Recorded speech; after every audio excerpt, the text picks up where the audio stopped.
Book 5, The Man Who Woke Up in Someone Else's Dream, a manual of cosmic vibration. Introduction. The danger of finishing. The prince sat on the edge of the known universe. He dangled his legs over the side, kicking the void. He was finished. He had eaten his shadow. He had swallowed the world. He had walked through walls. He had erased his name. He felt very accomplished. He felt very done, and that was the problem, because when you are done, you are dead. Life is not a statue. Life is a tremble. This is the story of how the prince realized that enlightenment was just another heavy coat he had to take off.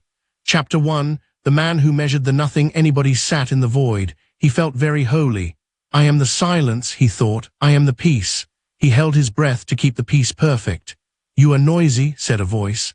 Anybody looked around. There was no one there, but the silence wasn't empty. It was humming. It sounded like a billion bees. Sounded like a high-tension wire. HMMMMMMMM. Who is humming? Asked anybody. You are, said the voice. You cannot stop vibrating. Even your atoms are dancing. Even your void is trembling. A figure appeared. It was made of pure oscillation. It blurred at the edges. I am the tremble, said the figure. I am the spander. I am the reason you cannot sit still. But I want to be still, cried anybody. I want to be the rock. A rock is not still, said the tremble. A rock is just a very slow dance. If you stop moving, you disappear. The figure grabbed anybody's hand. It didn't feel solid. It felt like an electric fence. ZZZZT, feel that? Asked the tremble. That is not peace. That is power. You are not a lake. You are a reactor. Anybody felt the current rushing through his arm. He realized his peace had been a coma. He had been trying to play dead to avoid the intensity of being alive. He let the current in. He shook. He vibrated. He realized that God is not a statue. God is a Shiva. Chapter 2. The coat of smallness. Anybody stood up, vibrating with the spander. He looked at his body. It felt too small for the energy he was holding. I am too big for this skin, he thought. He saw a tailor standing in the mist. It was the same tailor from Book 1, but he looked older, wiser. You have grown, said the tailor. I need a new coat, said anybody. This one is tight. I have the coat of the universe, said the tailor. He held up a coat made of night sky. It was stitched with galaxies. The buttons were suns. Try it on. Anybody put on the coat of the universe. It fit perfectly. He looked at his sleeve. He saw a nebula swirling on his elbow. He looked at his chest. He saw a black hole spinning where his heart should be. How does it feel? Asked the tailor. It feels normal, said anybody, and that was the shock. He realized that being the universe didn't feel special. It felt like the only size that had ever really fit. He realized that human was the costume, infinite was the skin. Chapter 3. The City of Reflections. Anybody walked into a city, but the people weren't walking. They were floating. They were translucent. He walked up to a baker. Give me bread. The baker smiled, but he was see-through. Anybody could see the oven through the baker's stomach. I cannot give you bread, said the baker, because I am not real. I am a thought you are having. Anybody walked to a soldier. Fight me. The soldier drew a sword, but the sword was made of mist. I cannot fight you, said the soldier. I am a fear you are holding. Anybody ran to the center of the square. Is anyone real here? He screamed. Only you, said a voice from the fountain. The water in the fountain stood up and formed a face. It was anybody's face. Where is everybody? Asked anybody. There is no everybody, said the water face. There is only you pretending to be a billion different people so you don't get lonely.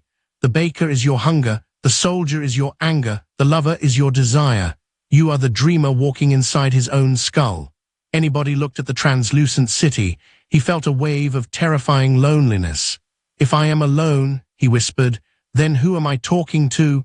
You are talking to the mystery, said the water face. You are the one who split himself into two so he could have a conversation. Chapter 4. The Secret of the Prince. Anybody sat by the fountain. The loneliness burned him. I want to go back, he said. I want to be small again. I want to have friends who are real. A hand touched his shoulder. It was warm. It was solid. He turned around. Standing there was the prince, the original prince, the one from before the amnesia, the one who had started the game. You cannot go back, said the prince. A butterfly cannot crawl back into the cocoon. But I am lonely, cried anybody. You are not lonely, said the prince. You are all one. There is a difference. The prince sat down next to him. Look at the water, said the prince. Is the wave lonely because it has no other waves to talk to? No, said anybody, because it is the ocean. Exactly, said the prince. You are the ocean, the people you meet are the waves, you can play with them. You can crash into them, you can love them, but you must never forget that they are made of the same salt water as you. The prince leaned close. Here is the secret, he whispered. The game isn't hide and seek anymore, the game is God in drag. Every person you meet is God in a costume, your job is to wink at them. Chapter 5. The recognition. Anybody stood up. He looked at the translucent baker. He didn't see a ghost anymore. He saw the light taking the shape of a man baking bread. He winked. The baker winked back. And for a second the baker became solid. He looked at the translucent soldier. He didn't see a threat. He saw the energy taking the shape of protection. He winked. The soldier lowered his sword and smiled. He walked through the city. He wasn't walking through a dream anymore. He was walking through a celebration. He realized that enlightenment wasn't about disappearing into the void. It was about seeing the void dancing in the shape of a dog, a tree, a cloud, a cup of coffee. He took a deep breath. He felt the air entering his lungs. He realized he wasn't breathing the air was breathing him. He turned to the reader. He looked right off the page into your eyes. Do you feel it? Asked anybody. The hum in your hands, the heat in your belly, that is an anxiety, that is an excitement. That is me, that is you, that is us. The book is over, said anybody, but the tremble never ends. He snapped his fingers. Pop.